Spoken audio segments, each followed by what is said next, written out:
वाल आप स्टूडेंट्स कैसे हैं आप सब। आई होप कि आप सभी लोग ठीक होंगे। तो जैसा कि हमने पिछले वीडियो में आप सबके साथ हमने डिस्कस किया था कि प्रकाश क्या होता है, प्रकाश का परावर्तन क्या होता है और परावर्तन के नेम हमने डिस्कस किए थे। तो चलिए इस वीडियो में हम सबसे पहले आपके साथ ऑप्टिकल मीडियम प्रकाशिक माध्यम के बारे में डिस्कस करेंगे, उसके बाद हम इमेज के बारे में डिस्कस करेंगे। तो चलिए क्या होते हैं हमारे प्रकाशिक माध्यम।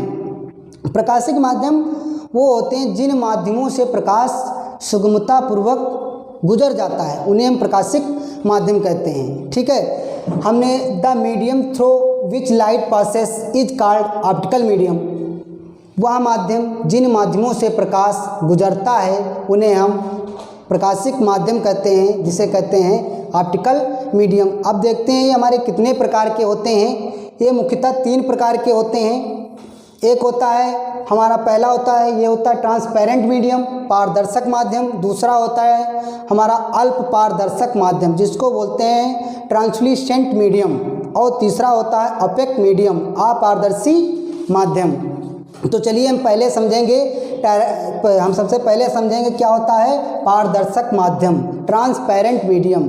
जिन माध्यमों से प्रकाश का अधिकांश भाग गुजर जाता है उन्हें हम पारदर्शक माध्यम कहते हैं, जैसे कि वायु, कांच। इन माध्यमों से जो प्रकाश है वो अधिकांश मात्रा में गुजर जाता है। जैसे कोई मान लीजिए कि किसी गाड़ी में शीशा लगा हुआ है, उस शीशे जो प्रकाश होता है उसका अधिकांश भाग गुजर जाता है। ठीक है, तो वो जो होते हैं हमारे पारदर्शक माध्यम होते हैं। नंबर 2 की हम बात करेंगे, अल्प पारदर्शक माध्यम। इसके नाम से ही पता चल रहा है कि आंशिक रूप में गुजर जाना। ठीक है, इसको बोलते हैं ट्रांसल्यूसेंट मीडियम। जिन माध्यमों से प्रकाश का आंशिक भाग ही गुजर पाता है उन माध्यमों को हम उन माध्यमों को अल्प पारदर्शक माध्यम कहते हैं। जैसे कि हमारा डर्टी वाटर है, रफ ग्लास है। जैसे कि गंदा जो वाटर होता है उससे जो प्रकाश गुजरता है तो वो आंशिक मात्रा में गुजरता है। ठीक है, इसके बाद में हम बात करेंगे ओपेक मीडियम, अपारदर्शी माध्यम। जिन माध्यमों से प्रकाश का कोई भी भाग नहीं गुजर पाता है उसे हम अपारदर्शी माध्यम कहते हैं, ओपेक मीडियम। जैसे कि हमारी लकड़ी है, वुड और प्लास्टिक है, आयरन है। इन माध्यमों से प्रकाश कुछ भी नहीं गुजर पाता है। ठीक है, उन्हें हम अपारदर्शी माध्यम कहते हैं। तो आपको ये पूरी बात हमारी समझ में आई होगी। तो चलिए अब हम बात करते हैं इमेज की। ठीक है, तो इमेज क्या होती है, जैसे कि हमारी यहाँ पे डिफिनेशन लिखी हुई है, it is a point where at least 2 light rays are actually meet और अपीयर टू मीट, जो वास्तव में मिलती हैं और जो मिलती हुई प्रतीत होती हैं। ठीक है, जैसे कि आप सबने देखा होगा, आप सबके घरों में देखा होगा कि एक मिरर होता है। जब आप लोग कोई कॉलेज या ऑफिस वगैरह चलते हैं तो उसमें अपने आप को मेंटेन करते हैं, तो उसमें जो आपकी इमेज बनती है वही आपका प्रतिबिंब होता है। जब मतलब कोई शीशे के सामने या दर्पण के सामने कोई वस्तु ले जाते हैं तो उसमें उस दर्पण में उसकी इमेज बन जाती है। जो दर्पण में बनी हुई जो इमेज है उसी को वस्तु की इमेज कहते हैं। ठीक है, जैसे कोई मान लीजिए कोई हमारी ये ऑब्जेक्ट है। ऑब्जेक्ट से जब प्रकाश किरणें आती हैं, कोई प्रकाश किरणें आती हैं तो वह परावर्तित होकर जब किसी दूसरे बिंदु पर मिलती हैं तो वहाँ पे एक इमेज बनती है जो कि इस वस्तु द्वारा उस पे बनी इमेज को प्रतिबिंब कहते हैं। ठीक है, अब जैसे कि हम बात करें इमेज हमारी कितने प्रकार की होती हैं, टाइप्स ऑफ इमेज, तो हमारी 2 प्रकार की होती हैं। नंबर 1 रियल इमेज, जिसको बोलते हैं वास्तविक प्रतिबिंब। नंबर 2 होता है वर्चुअल इमेज, जिसको बोलते हैं आभासी प्रतिबिंब। तो हम बात करेंगे रियल इमेज। रियल इमेज क्या होती है? रियल इमेज वो होती है जैसे कि मान लीजिए कोई बिंदु वस्तु है और बिंदु वस्तु से जब प्रकाश की किरणें आती हैं तो वह परावर्तित होकर किसी दूसरे बिंदु पर वास्तव में मिलती हैं। ठीक है, तो उस बिंदु पर बना प्रतिबिंब उस बिंदु वस्तु का वास्तविक प्रतिबिंब होता है और इसे हम पर्दे पे प्राप्त कर सकते हैं, जो कि हमारी प्रॉपर्टी में लिखा है कैन बी ऑब्टेन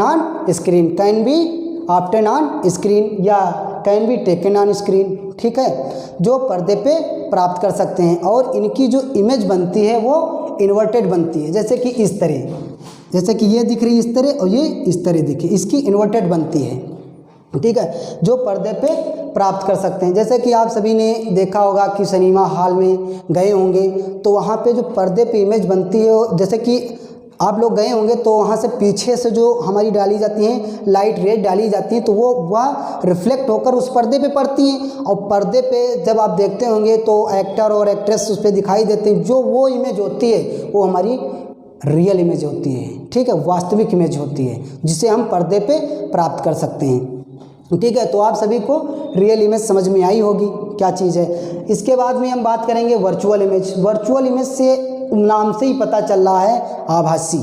आभासी मतलब वास्तव में मीट नहीं करती हैं या किसी दूसरे बिंदु से मिलती हुई प्रतीत होती हैं, ठीक है। तो ऐसे कोई भी मान लीजिए कोई भी बिंदु वस्तु है, वहाँ से जब प्रकाश की किरणें आती हैं तो वह परावर्तित होकर किसी दूसरे बिंदु से वास्तव में नहीं मिलती हैं या किसी दूसरे बिंदु से मिलती हुई प्रतीत होती हैं, ठीक है। तो उस बिंदु पर जो मतलब इमेज बनती है तो उस बिंदु वस्तु की जो इमेज होती है उस पर एक आभासी इमेज होती है जो आभास कर सकते हैं, ठीक है। जैसा कि आप सबने देखा होगा कि जो मिरर होता है जो उसमें हमारी इमेज बनती है वो हमारी आभासी इमेज होती है, और इस इमेज को हम पर्दे पे प्राप्त नहीं कर सकते। जैसा कि हमारी प्रॉपर्टीज में हमने लिखी है can not obtain on screen, जो हम पर्दे पे प्राप्त नहीं कर सकते हैं, ठीक है। और जो इसकी इमेज बनती है वो इरेक्ट बनती है, सीधी बनती है, ठीक है। तो हमने यहाँ पे लिखा है रियल इमेज में नहीं, सेकेंड नंबर में virtual image, it form when light rays appear to meet, जो हमें मिलती हुई प्रतीत होती हैं बट मिलती नहीं हैं, ठीक है, किसी दूसरे बिंदु से आती हुई प्रतीत होती हैं। और दूसरी can not be obtain on screen, जिन्हें हम पर्दे पे प्राप्त नहीं कर सकते हैं। और इरेक्ट, जो इनकी इमेज बनती है वो सीधी बनती है, ठीक है। तो आप सबको इमेज जितने भी हमने बताई वो आपको समझ में आई होगी। अब हम बात करते हैं प्रकाश किरणों की। प्रकाश किरणें क्या होती हैं, तो आइए समझ लीजिए। प्रकाश किरणें वो होती हैं जब किसी पारदर्शी माध्यम से एक सीधी रेखा में प्रकाश जब निकलता है या मतलब कि गमन होता है तो जो उसके प्रकाश का पथ होता है उसको हम प्रकाश किरण कहते हैं, ठीक है, प्रकाश किरण कहते हैं। इसके बाद में हम बात करेंगे टाइप ऑफ रेज, ये कितने प्रकार की होती हैं। ये 3 प्रकार की होती हैं। अभिसारी प्रकाश पुंज जिसको बोलते हैं कन्वर्जेंट बीम ऑफ लाइट, दूसरा होता है डाइवर्जेंट बीम ऑफ लाइट जिसको बोलते हैं अभिसारी प्रकाश पुंज, और तीसरा हमारा दिया है पैरेलल बीम ऑफ लाइट, समांतर प्रकाश पुंज। तो आइए हम बात करते हैं अभिसारी प्रकाश पुंज क्या होते हैं। अब यहाँ पे हम देखते हैं प्रकाश पुंज क्या होता है। तो प्रकाश पुंज वह होता है जो प्रकाश किरणों के समूह को हम प्रकाश पुंज कहते हैं, बीम ऑफ लाइट कहते हैं। और जो हमारी कन्वर्जेंट बीम ऑफ लाइट होती है जब प्रकाश की समस्त किरणें जब प्रकाश की जो ये हमारा पॉइंट होता है, जब प्रकाश की समस्त किरणें एक ही बिंदु पर आकर मिलती हैं उन किरणों के समूह को हम कन्वर्जेंट बीम ऑफ लाइट कहते हैं, अभिसारी प्रकाश पुंज कहते हैं। जैसे कि हमारी आँख है, आँख पे जो समस्त किरणें आकर मिलती हैं तो आँख जो होती है हमारी एक अभिसारी प्रकाश पुंज की भांति कार्य करती है, ठीक है, समझ में आई ये बात। तो जो मतलब ये कोई एक पॉइंट होता है जो प्रकाश की समस्त किरणें इसी पे आकर मिलती हैं, ठीक है, तो इसको हम कन्वर्जेंट बीम ऑफ लाइट कहते हैं, ठीक है। इतनी बात क्लियर हो गई। अब हम बात करेंगे डाइवर्जेंट बीम ऑफ लाइट, अपसारी प्रकाश पुंज। अपसारी प्रकाश पुंज वह होता है जब प्रकाश की समस्त किरणें एक ही बिंदु से जाती हुई प्रतीत हों।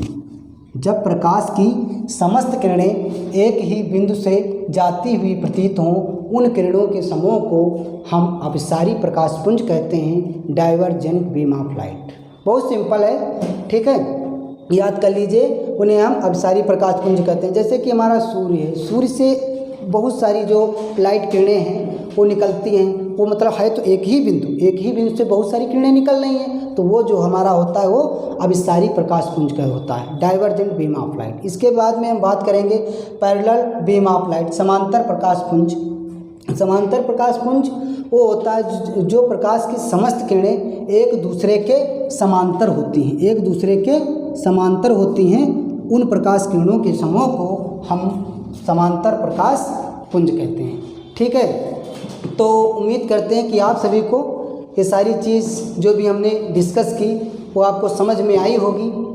और जो चीज़ नहीं समझ में आई है तो आप हमारे कमेंट बॉक्स में हमें सुझाव दे सकते हैं या उसमें बता सकते हैं, ठीक है।